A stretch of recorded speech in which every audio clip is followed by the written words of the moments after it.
Bienvenue sur Parents en Or, la chaîne des parents humains en phase de révolution intérieure. Je t'accompagne sur ce chemin sur lequel je me trouve aussi.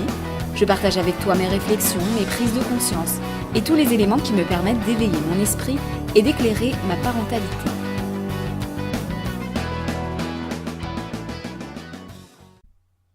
Salut à toi, c'est Sandra. Je te retrouve aujourd'hui pour le podcast de la semaine dans lequel je vais parler d'un truc un peu plus personnel, enfin d'un choix personnel, parce que je sais que c'est un choix qui peut interpeller. Donc je vais te parler d'un choix qui est absolument personnel, comme je dis, mais comme ça provoque beaucoup de questionnements, et c'est souvent les mêmes questionnements par lesquels je suis passée moi-même, quand j'ai commencé justement donc à m'intéresser au sujet de ce podcast qui est l'IEF. Donc l'IEF, ça veut dire instruction en famille, que les gens aiment plus couramment appeler l'école à la maison.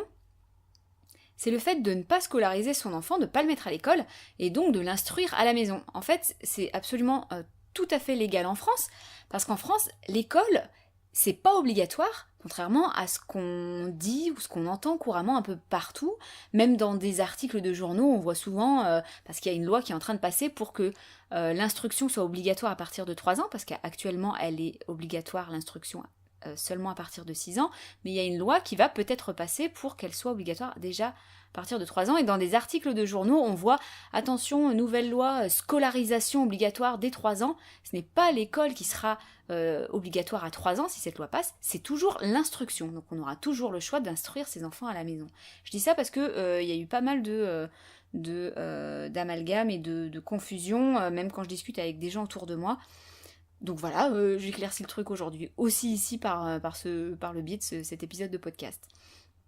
Et donc rien n'oblige l'enfant à être instruit dans une salle de classe en France, on peut tout à fait faire ça ailleurs, où on veut, notamment à la maison donc. Et donc, actuellement, avant 6 ans, en fait, on n'est absolument pas obligé ni de mettre son enfant à l'école, donc à la maternelle, on n'est pas obligé de mettre son enfant à la maternelle, et on n'est même pas du tout obligé de lui apprendre quoi que ce soit ou de l'instruire, rien du tout. Avant 6 ans, l'enfant en France n'est pas obligé d'apprendre quoi que ce soit. Donc je vais partager avec toi mon cheminement, enfin notre cheminement, notre histoire avec l'IEF. Notre histoire, elle commence en fait bien avant que mon fils aîné soit en âge d'aller à la maternelle.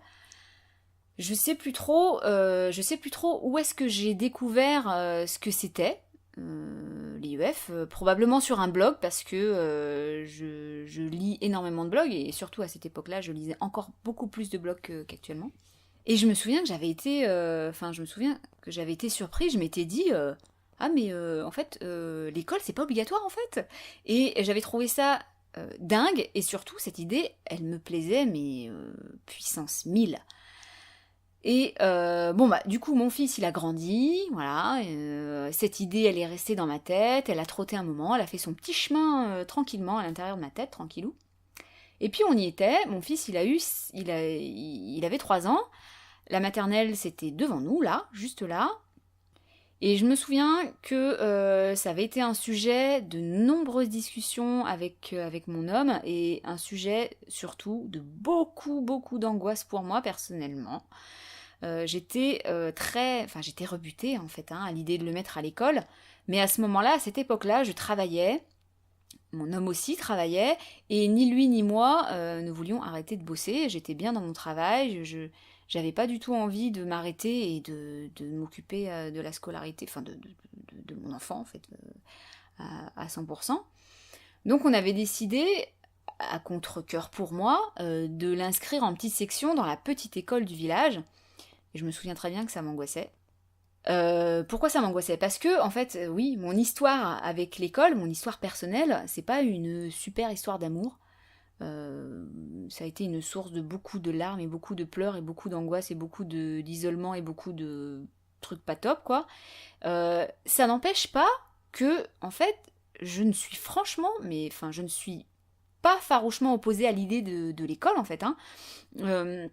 Le fait de créer un endroit ouvert à tous les enfants pour y apprendre des choses, avoir accès à des connaissances, des ressources, du matériel qu'ils n'ont pas chez eux, c'est des choses que des enfants n'ont pas chez eux, quoi. Hein. Je trouve que c'est une idée, mais enfin géniale, quoi. Hein. Franchement, le gars qui a eu cette idée, il en avait une bien belle, quoi. Franchement, franchement l'idée de l'école est géniale. En plus, j'aime aussi le fait que l'école, c'est aussi un lieu de rencontre, un lieu d'amitié, c'est un lieu où on crée des souvenirs, c'est un lieu d'enrichissement, d'épanouissement, d'apprentissage, de plein de... C'est un lieu qui peut être un lieu vraiment de source d'apport vraiment bénéfique et positif, quoi. Donc j'ai passé de super moments à l'école, j'ai engrangé de super souvenirs, des choses extra, mais en fait, dans la balance, si je pouvais peser les apports bénéfiques face aux apports néfastes, clairement, mon bilan scolaire personnel, il est plutôt négatif. Voilà, donc du coup, je suis devenue maman, avec ce bagage et cette histoire scolaire qui n'est pas extraordinaire, avec mon histoire personnelle avec l'école, qui me faisait donc du coup angoisser pour l'entrée en petite section de mon fils, parce que moi je me revoyais en petite section, j'ai des souvenirs de ma petite section, je me souviens d'avoir pleuré pendant des heures dans les bras de la maîtresse, et qu'elle essayait de me consoler avec sa grosse peluche de souris verte dont je me foutais complet, et j'ai vraiment des souvenirs de pleurs, de peur, d'angoisse, d'abandon, quoi, voilà. Donc évidemment, quand mon fils il a fallu qu'il y aille, c'est revenu en moi, c'est remonté quoi. Mais en même temps, je voulais continuer à travailler et surtout, je voulais laisser une chance à l'école. Je me disais que mon fils il n'est pas moi et peut-être que l'école ça lui plaira lui, pourquoi pas. Donc je voulais vraiment pas interférer, même si bon indirectement quand même, inconsciemment j'interfère quand même avec ma propre histoire dans l'histoire de mon fils. En tout cas, je m'étais dit non, enfin, c'est pas la même école, c'est pas les mêmes enseignants, c'est pas les mêmes camarades de classe, et c'est pas la même personne, mon fils n'est pas moi, je vais donner une chance à leur histoire à eux, quoi. Donc on le met en petite section, la petite section, elle se passe, mon fils, c'est un élève comme en rêve tous les instits, sauf que à la maison, il se décharge façon tsunami, puisqu'en fait, il accumule durant ses journées à l'école, il accumule, il se retient, il se charge en stress, et à la maison, ça ressortait tout en écho, et ça ressortait de manière... on voyait qu'en fait, il accumulait vraiment, il se retenait, c'est pour ça que c'était un élève visuellement et comportementalement idéal, mais en fait, intérieurement, il prenait sur lui, quoi. Et il avait pas envie d'aller à l'école, hein. Les matins où je le déposais, il avait pas envie, hein. Voilà, clairement, il avait pas envie. Et donc, du coup, il a commencé à accumuler du stress, une certaine forme d'anxiété liée à l'école. Tout ce qu'il voyait là-bas, enfin, tout le marquait très vite.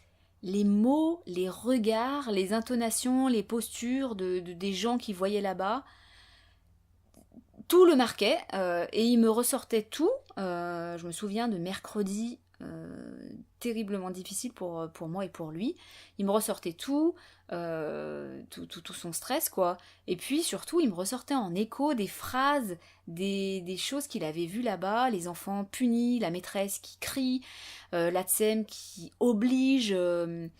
etc. Enfin, il ressortait tout en écho, quoi. Il me les ressortait soit dans nos jeux de rôle, soit quand on jouait, soit quand moi j'avais le malheur de dire un mot ou une intonation ou une phrase ou si j'avais une posture qu'il avait vue chez la maîtresse ou la tsem qu'il avait marqué, il me le redisait, il m'interdisait d'utiliser les mots qu'elles utilisaient là-bas. Donc tout ressortait, il accumulait quoi. Je précise juste que, en plus, je précise que le personnel de cette école, n'était pas particulièrement strict, hein. Enfin, je pense que c'était plutôt une école avec une organisation et une vision de l'enfant absolument moyenne, enfin dans la façon tout à fait répandue de faire l'école, quoi. Je pense que c'était vraiment très classique, quoi. Mais pour mon fils, c'était déjà bien trop. Il absorbait tout, il absorbait tout, il remarquait tout, il entendait, il voyait tout. Et puis il a fait sa petite section, il a fait sa moyenne section un peu sur le même schéma de la petite section, sauf que entre-temps il s'est fait des copains, donc ça c'était plus cool. Et puis entre-temps j'ai eu mon deuxième fils, et j'ai voulu profiter de cette deuxième naissance pour me mettre en congé parental. Voilà, ça faisait un moment, ça commençait à faire un moment que je travaillais dans le même laboratoire, et j'avais envie de faire autre chose. Enfin, j'avais envie de me mettre en congé parental, quoi. Et du coup, mon aîné, il était en train de finir sa moyenne section, et c'est là que notre choix d'IEF s'est fait. Hein, quand il fallait remplir le cahier de fin d'année pour dire si on le réinscrivait ou pas, on a coché « ne sera pas réinscrit ». Voilà. C'était l'occasion, quoi, hein. Mon conjoint, il travaillait, il gagnait suffisamment, et moi, je profitais de mon congé parental pour être à la maison. Et du coup, c'est comme ça qu'on s'est lancé dans l'aventure. J'étais à la maison avec mes 2 enfants. Voilà, le contexte, en fait, le contexte s'y est prêté, parce que on peut très bien... Enfin, il faut choisir, enfin, le contexte ne s'y prête pas toujours, on n'a pas forcément l'espace mental ou l'espace financier ou l'espace pédagogue dans notre tête pour avoir envie de le faire. Mais là, ça s'était présenté, on s'était dit, là, c'est vraiment le bon moment, c'est parfait, on va essayer. Au-delà de ça, on peut très bien avoir le contexte qui s'y prête et ne pas faire le choix de l'IEF, hein, évidemment. Et les raisons pour lesquelles, voilà, je vais partager avec toi les raisons pour lesquelles on a fait ce choix, nous, qui est un choix extrêmement personnel, hein, voilà, totalement, ouais, c'est vraiment personnel, quoi. Hein. En fait, on souhaitait, enfin voilà, on a fait ce choix parce qu'on voulait pouvoir offrir à nos enfants un cadre d'apprentissage libre, autonome et surtout qu'ils puissent apprendre avec plaisir et enthousiasme. Donc du coup, ce qui a penché dans la balance, du coup, voilà, entre les points qu'on voulait éviter et les points qu'on voulait viser. Donc les points qu'on voulait éviter, c'était, on voulait éviter à nos enfants une structure. Quand je dis une structure, c'est une structure vraiment matérielle et une bâtisse, quoi. Enfin, une structure, comment dire, une structure géographique, hein, voilà, matérielle, palpable. Une structure, on voulait éviter une structure limitée. La structure limitée qu'on voulait leur éviter, c'était d'avoir une classe fermée, des enfants assis derrière un bureau, une cour d'école restreinte, etc. Voilà, vraiment tout est clos, tout est... enfin, c'est normal, c'est surtout pour un problème de sécurité, mais au-delà de ça, quand même, ça manque de liberté, tout est fermé, quoi. Hein. On voulait éviter ça. On voulait éviter aussi l'organisation rigide et homogène, c'est-à-dire une organisation rigide et homogène, ça veut dire que c'est la même pour tous les enfants, point. Voilà, il n'y a pas de... Non, on cherche pas à comprendre. Non, c'est comme ça, c'est comme ça pour tous les enfants. Par exemple, aller aux toilettes en rang au moment où c'est le moment d'aller aux toilettes, faire la sieste quand on leur dit que c'est le moment de faire la sieste, travailler quand c'est le moment de travailler, et on travaille sur le domaine, en plus, qu'on leur dit qu'il faut qu'ils travaillent sur le domaine qu'on leur dit qu'il faut faire. Voilà. À ce moment-là, bien précis. Le moment où c'est le moment de jouer, etc. Voilà. Et puis aussi le fait de répondre aux questions et de résoudre les problèmes qu'on leur pose d'une manière précise, avec un raisonnement précis. Par exemple, enfin, moi je me souviens, quand j'étais petite à l'école, je résolvais les... Alors je parle de plus grand là, hein, parce que là, là je parle vraiment de la maternelle, mais en primaire, ou même plus tard au collège ou au lycée, je me souviens très bien qu'il y avait des problèmes de maths, et moi je les résolvais à ma manière, avec mon raisonnement vraiment particulier à moi, quoi. Et je me souviens que j'avais du mal à le faire calquer sur le raisonnement qui était attendu par le prof, parce que si on passait pas par le raisonnement du prof, on n'avait pas tous les points. Il fallait avoir le résultat qui donnait certains points, et il fallait le raisonnement avant. Et le mien, il n'était pas celui du prof, et je me souviens que je perdais beaucoup de temps pendant les devoirs, parce que j'essayais de retranscrire mon raisonnement pour le retranscrire selon le raisonnement attendu par le prof. Bref, et donc tout ça, moi ça m'interpellait, je me disais, mais non, enfin on peut très bien avoir la liberté de penser à sa manière, de réfléchir à sa manière. On voulait aussi leur éviter, évidemment, je pense que c'est le gros du dossier, c'était leur éviter le positionnement hiérarchique et autoritaire de l'adulte sur l'enfant, parce qu'à l'école, l'adulte est dominant, c'est lui qui décide, l'enfant il doit obéir sans avoir son mot à dire. On voulait lui éviter les punitions, les enfants qui sont grondés, les étiquettes. Votre fils il est timide, il est maladroit, il est mauvais en maths, etc. On voulait leur éviter le fameux clivage, ça c'est bien, ça c'est pas bien, ça c'est gentil, ça c'est pas gentil. Et puis on voulait leur éviter la violence des récréations, la violence tout court, etc. Enfin, voilà. Et au-delà de ça, ce qui nous a vraiment poussé dans l'IEF, c'est vraiment de viser, au-delà d'éviter des choses, c'est aussi de viser certaines autres choses. Et ce qu'on voulait viser, c'était un apprentissage guidé par l'enfant, c'est-à-dire qu'en fait, on lui impose pas de faire entrer des connaissances dans le cerveau, hein, à coup de burin, quoi, à coup de marteau. des connaissances qu'on aurait choisies à sa place au moment où on l'a choisi nous, quoi. On voulait viser des apprentissages adaptés aux besoins de l'enfant, à sa façon à lui de voir et d'appréhender le monde. On voulait viser une liberté d'emploi du temps, à la fois pour l'enfant mais aussi pour nous, c'est-à-dire qu'on ne dépende pas du système scolaire, de l'emploi du temps, du calendrier scolaire. On peut partir quand on veut, où on veut en fait. Et puis offrir finalement aussi, ce qu'on visait vraiment, c'est quelque chose qui me tient beaucoup à cœur, c'est d'offrir un maximum de libre arbitre à mes enfants.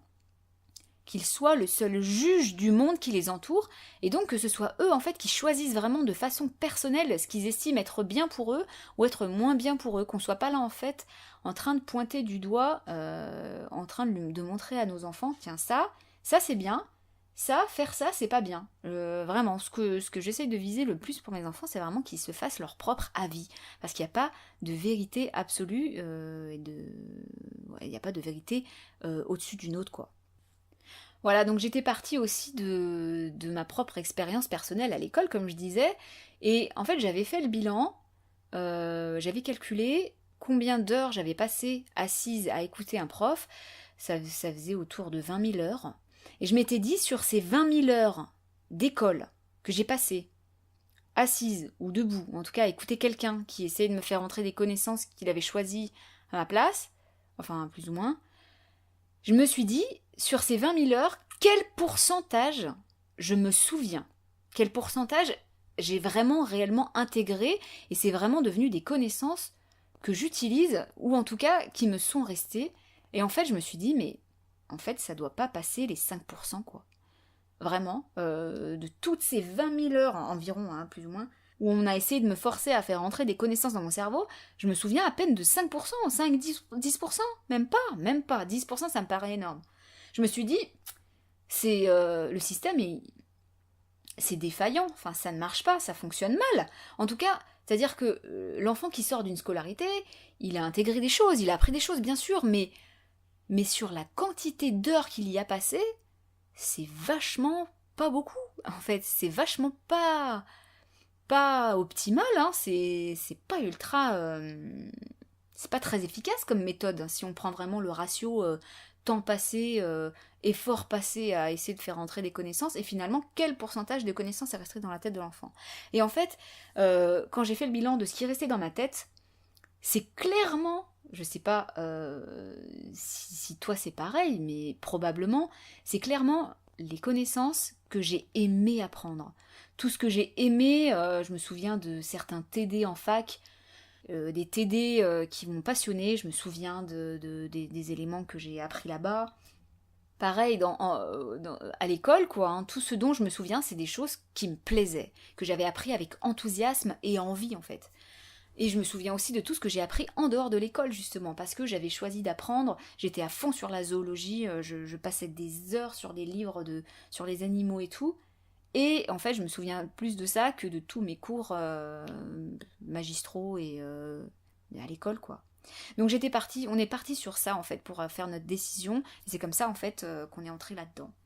Donc on vient d'achever une première année d'IEF, et là on entame la deuxième année d'IEF. Et en plus, celle-là, elle sera c'est vraiment, on entame notre première année d'IEF officielle, puisque notre fils aîné, il a 6 ans, il a 6 ans aujourd'hui d'ailleurs, et qu'à partir de maintenant, on aura une inspection par an par l'académie, et une inspection tous les 2 ans par la mairie. Donc là, on entre vraiment dans là, ça y est, c'est les affaires sérieuses, quoi. Et donc, cette année qui vient de s'achever, elle a été plutôt mitigée. J'ai fait un article sur mon blog, un article qui a été relayé par le Huffington Post d'ailleurs pour info, j'ai été plutôt fière.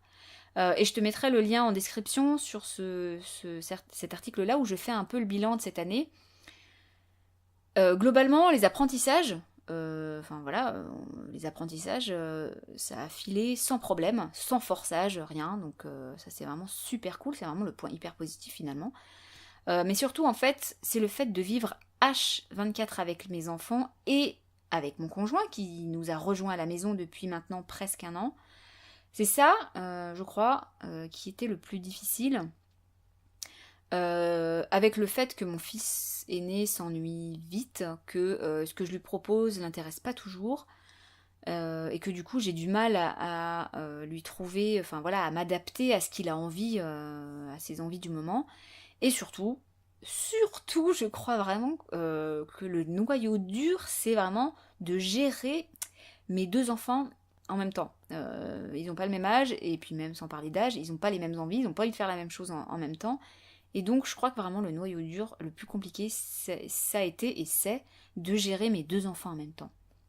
Donc du coup, le bilan, face aux inquiétudes que j'avais moi-même avant et dont on me fait part autour de moi concernant par exemple la sociabilisation ou la socialisation, on peut dire les deux d'ailleurs, bon, pour info, moi j'aime bien dire sociabilisation, mes fils ne sont pas plus sauvages que d'autres, voilà, après un an d'IEF, ça vaut ce que ça vaut. Vraiment, pour ça, vraiment, ce souci de sociabilisation, c'est vraiment une inquiétude que j'ai balayée assez sec et assez vite, parce que clairement, vraiment, je pense vraiment pas que le... C'est personnel, mais... c'est personnel, mon avis, c'est toujours un avis personnel, mais je pense pas que... Enfin, non, je suis convaincue même que le milieu de l'école n'est pas le milieu le plus favorable à une merveilleuse sociabilisation. Voilà. Bon, en plus, mon histoire personnelle fait que clairement, enfin moi, ce que j'ai expérimenté m'a montré, à moi, en tout cas en tant que cas unique, m'a montré le total inverse d'ailleurs. Parce que j'étais à l'école maternelle depuis mes 1 an et demi, et socialement, je suis pas la plus fortiche, quoi. Donc bon, voilà, c'est que mon cas personnel. Ensuite, une des inquiétudes aussi, c'est le fait d'apprendre des choses. Est-ce qu'en fait, mes enfants, est-ce qu'ils vont apprendre des choses s'ils sont pas à l'école? Et en fait, je me rends compte, avec cette année qui vient de s'achever, je n'ai qu'un an d'expérience d'IEF derrière moi, et en plus c'est un an de maternelle, hein, c'est pas non plus comme s'ils venaient de faire un an de collège ou de lycée, où là les apprentissages sont un peu plus formels, quoi, je pense, enfin plus dans les matières, hein, les matières scolaires, quoi. Mais en tout cas, avec cette année qui vient de s'achever, je me suis rendu compte que même en imposant rien à mon fils, il apprend, et j'ai envie de dire, il apprend plus que ce qu'il aurait appris à l'école. Donc pour ça, je suis vachement rassurée, mais encore une fois, il n'est qu'en... Enfin là, il entre théoriquement en CP, hein, donc voilà, on n'est pas non plus dans les apprentissages avec des matières assez corsées. Et du coup, le dernier point d'inquiétude que j'avais et que parfois on me fait part aussi, c'est l'organisation, l'épuisement, l'isolement, le quotidien. Et là, c'est effectivement, franchement, plus dur. C'est là, justement, qu'on est en train de bosser dessus, là, justement, avec mon conjoint. On est en train de beaucoup reparler, de remanier notre organisation. On est en train de revoir notre fonctionnement familial parce que, vraiment, oui, c'est le plus dur. Je trouve, voilà, c'est pas évident. On a vraiment eu des moments qui étaient vraiment pas top, hein, des périodes difficiles. Mais ça, c'était propre à nous, hein. Il y a des familles qui ont absolument aucun souci. Et je crois vraiment que c'est important quand on fait l'IEF de s'ouvrir à d'autres familles, à d'autres manières de sortir, aux ateliers qu'il peut y avoir un peu partout, à des sorties X ou Y. Je pense vraiment que la solution, et c'est ce qu'on est en train de voir, nous, c'est sortir, voir du monde, et puis aussi ne pas rester H24 avec ses enfants. Et c'est ce qu'on est en train de mettre en place avec mon conjoint, de ne pas être tout le temps H24 avec les enfants, d'une manière ou d'une autre. En tout cas, voilà, c'était un podcast dans lequel je voulais te faire part de ce choix de vie un peu marginal, mais ça se répand de plus en plus, il y en a de plus en plus, j'en vois de plus en plus, même dans ma région, pourtant je suis plutôt isolée, enfin je veux dire, je suis dans une campagne pas ultra... je suis à la campagne quoi, hein. Et donc du coup, il y en a de plus en plus qui font ce choix. Et en fait, finalement, une fois que le choix est fait, c'est pas si angoissant que ça, en fait, finalement, voilà. Voilà, j'ai fait ce sujet de podcast là parce que la rentrée vient de se passer, que c'est pas facile. Il y a des enfants qui, je sais pas comment ça se passe pour toi, des enfants qui pleurent beaucoup, la séparation est difficile. Parfois c'est même plus que la séparation qui est difficile. Moi je sais que pour mon fils c'était très difficile. Les séparations elles étaient très difficile. Il y a eu des périodes où c'était plutôt cool, il y voyait, enfin voilà, en fait, pour l'enfant, c'est soit dans sa balance, le pour et le contre, ça penche du côté contre, et du coup ça va être vraiment difficile. Soit, bon, il y a les mauvais côtés de l'école, mais en fait l'enfant il va y puiser, il va y voir vraiment des bons côtés qui lui sont encore plus importants, et du coup ça va être plus cool pour lui l'école. Et je vois plein d'enfants. Il y a plein d'enfants pour qui c'est l'école, ils aiment ça parce qu'en fait les côtés négatifs, ils se les mettent de côté, ils se disent bon bah je suis ok pour les prendre parce que moi, ce qui m'intéresse, c'est les côtés positifs. C'est partout dans la vie, c'est comme ça, partout, quand on choisit un travail, quand on choisit un mode de vie, etc. Il y a les pour et les contre, et en fait, il faut choisir qu'est-ce qui va peser le plus. Et il y a des enfants pour qui le pour, les côtés bénéfiques pèsent plus. Mais il y a quand même une grande partie d'enfants pour qui les côtés négatifs, difficiles, néfastes pèsent plus, quoi. C'était le cas de mon fils. Et je compatis, j'en vois plein de pensées positives aussi pour les parents qui doivent se séparer de leur enfant le matin et qui pleurent. C'est terrible, c'est terriblement, terriblement difficile. Moi, je pleurais avec mon fils. Enfin, je pleurais après l'avoir laissé, je pleurais en partant. Bon, c'est terriblement difficile, quoi. Donc voilà, le podcast de cette semaine, c'était vraiment pour partager avec toi ce choix de vie extrêmement personnel. Voilà pour le podcast de la semaine. Tu sais que tu peux me retrouver sur mon blog Descendre alors, que je mets toujours en lien en description, et tu peux retrouver Parents en or sur iTunes, sur SoundCloud et sur YouTube, et je t'invite à t'y abonner ou à mettre des cœurs, des pouces et des étoiles, ça me permet de... Bah ça m'encourage à continuer, quoi. Même si de toute manière je continue parce que j'aime ça, j'aime faire des podcasts. Et je te souhaite un bon week-end, une bonne journée ou une bonne soirée, et je te dis à la semaine prochaine. Salut.